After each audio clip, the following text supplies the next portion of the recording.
मेरे प्यारे देशवासियों, नमस्कार।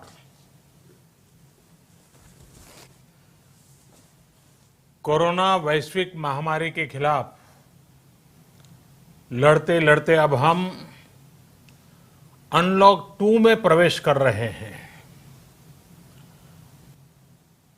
और हम उस मौसम में भी प्रवेश कर रहे हैं जहां सर्दी, जुकाम, खांसी, बुखार, ये सारे न जाने क्या क्या होता है, ये मामले बढ़ जाते हैं। ऐसे में मेरी आप सभी देशवासियों से प्रार्थना है कि ऐसे समय अपना ध्यान रखिए। साथियों, ये बात सही है कि अगर कोरोना से होने वाली मृत्यु दर को देखें तो दुनिया के अनेक देशों की तुलना में भारत संभली हुई स्थिति में है। समय पर किए गए लॉकडाउन और अन्य फैसलों ने भारत में लाखों लोगों का जीवन बचाया है, लेकिन हम ये भी देख रहे हैं कि जब से देश में अनलॉक 1 हुआ है, व्यक्तिगत और सामाजिक व्यवहार में लापरवाही जरा बढ़ती ही चली जा रही है। पहले हम मास्क को लेकर, 2 गज की दूरी को लेकर 20 सेकंड तक दिन में कई बार हाथ धोने को लेकर बहुत सतर्क थे, लेकिन आज जब हमें ज्यादा सतर्कता की जरूरत है तो लापरवाही बढ़ना बहुत ही चिंता का कारण है। साथियों, लॉकडाउन के दौरान बहुत गंभीरता से नियमों का पालन किया गया था। अब सरकारों को, स्थानीय निकाय की संस्थाओं को, देश के नागरिकों को फिर से उसी तरह की सतर्कता दिखाने की जरूरत है। विशेषकर कंटेनमेंट जोन्स, उस पर तो हमें बहुत ध्यान देना होगा। जो भी लोग नियमों का पालन नहीं कर रहे हैं, हमें उन्हें टोकना होगा, रोकना होगा और समझाना भी होगा। अभी आपने खबरों में देखा होगा, एक देश के प्रधानमंत्री पर 13,000 रुपये का जुर्माना इसलिए लग गया क्योंकि वो सार्वजनिक स्थल पर मास्क पहने बिना गए थे। भारत में भी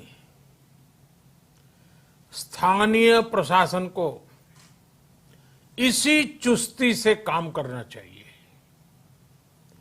ये 130 करोड़ देशवासियों के जीवन की रक्षा करने का अभियान है।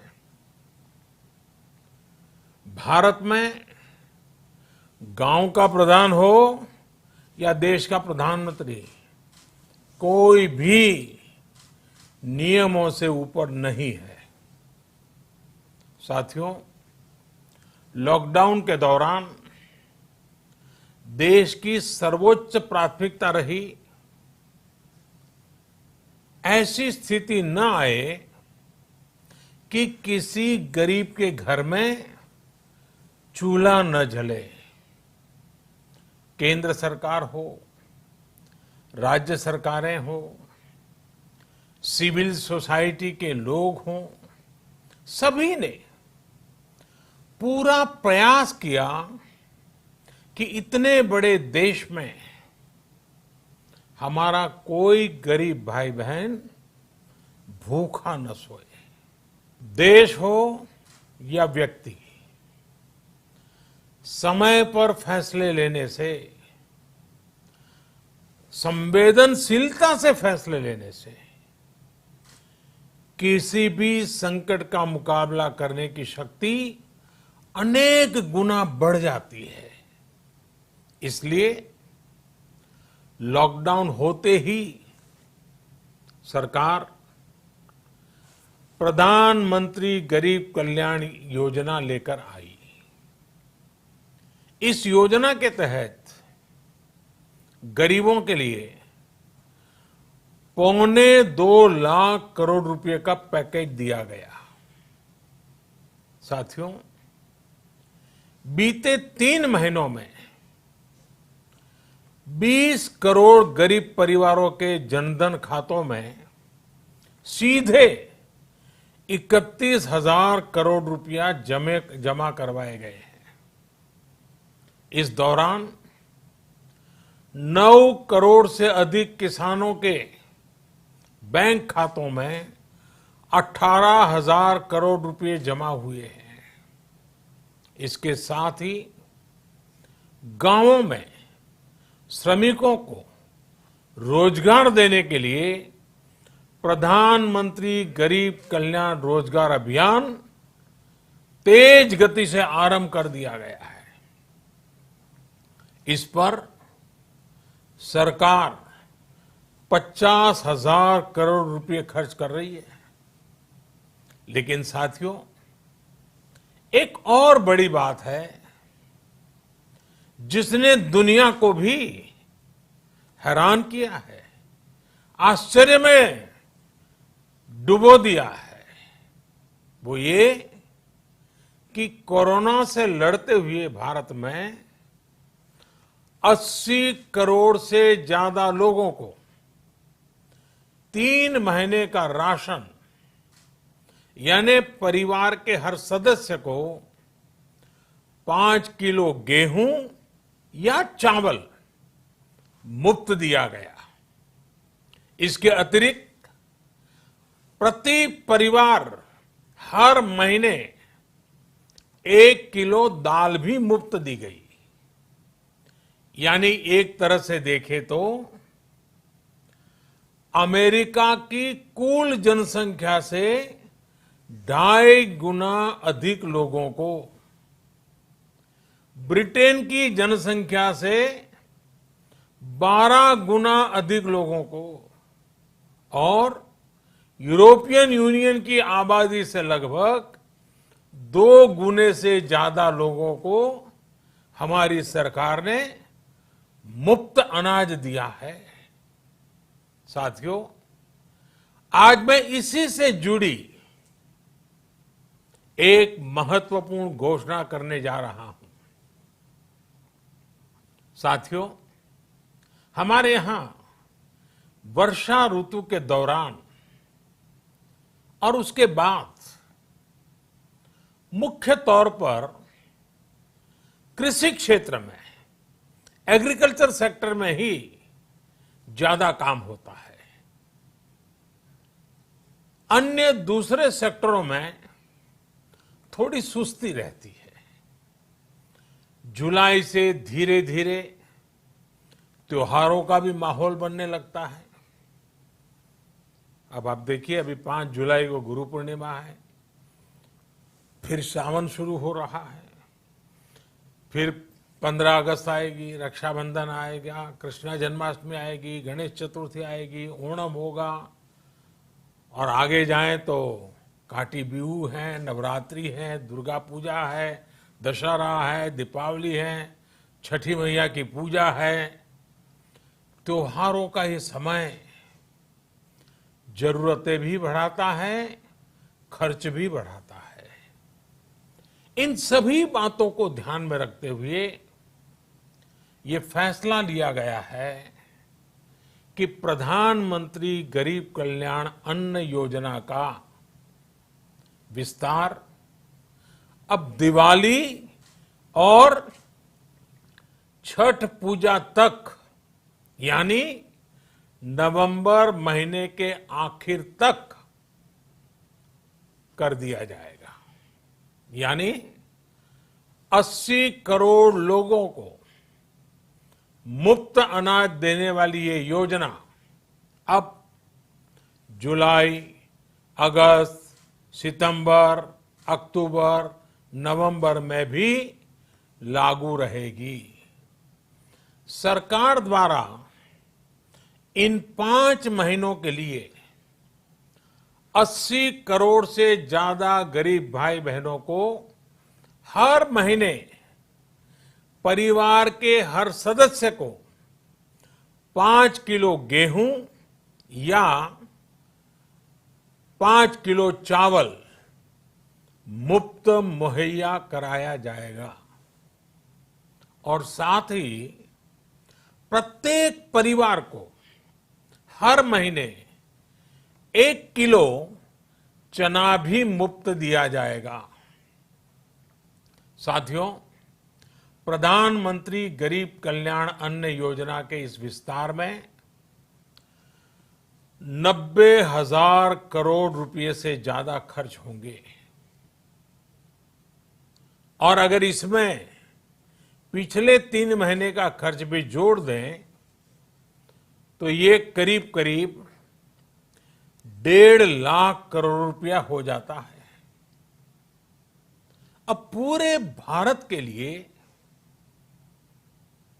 हमने एक सपना देखा है। कई राज्यों ने तो बहुत अच्छा काम भी किया है। बाकी राज्यों पर भी हम आग्रह कर रहे हैं कि इसको काम को आगे बढ़ाएं। और काम क्या है?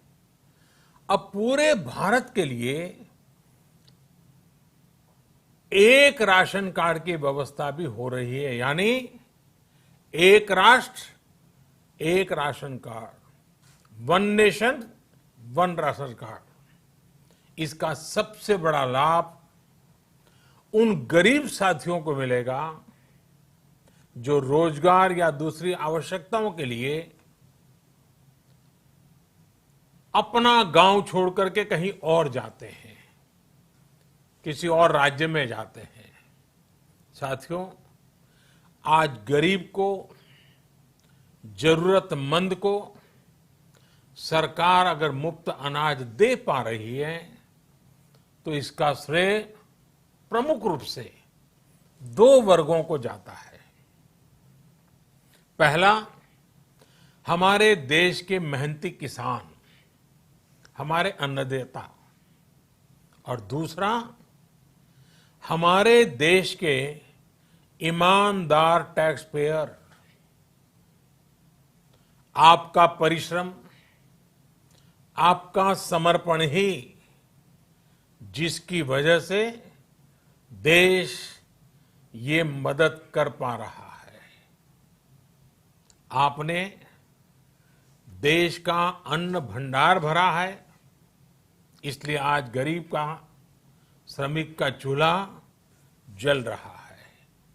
आपने ईमानदारी से टैक्स भरा है, अपना दायित्व निभाया है, इसलिए आज देश का गरीब इतने बड़े संकट से मुकाबला कर पा रहा है।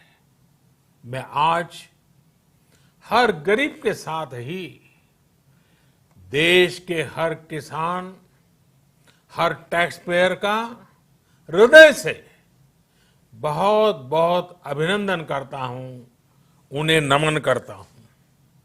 साथियों, आने वाले समय में हम अपने प्रयासों को और तेज करेंगे। हम गरीब, पीड़ित, शोषित, वंचित हर किसी को सशक्त करने के लिए निरंतर काम करेंगे। हम सारी एहतियात बरतते हुए इकोनॉमिक एक्टिविटीज को और आगे बढ़ाएंगे। हम आत्मनिर्भर भारत के लिए दिन रात एक करेंगे। हम सब लोकल के लिए वोकल होंगे।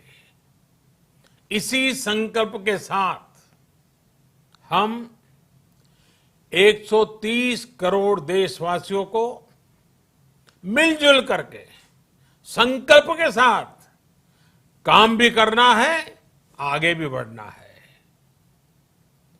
फिर से एक बार मैं आप सबसे प्रार्थना करता हूं, आपके लिए भी प्रार्थना करता हूं, आपसे आग्रह भी करता हूं, आप सभी स्वस्थ रहिए, 2 गज की दूरी का पालन करते रहिए, गमछा, फेस कवर, मास्क ये हमेशा उपयोग कीजिए, कोई लापरवाही मत बरतिए। इसी आग्रह, इसी कामना के साथ मैं आप सभी को बहुत बहुत शुभकामनाएं देता हूं। धन्यवाद।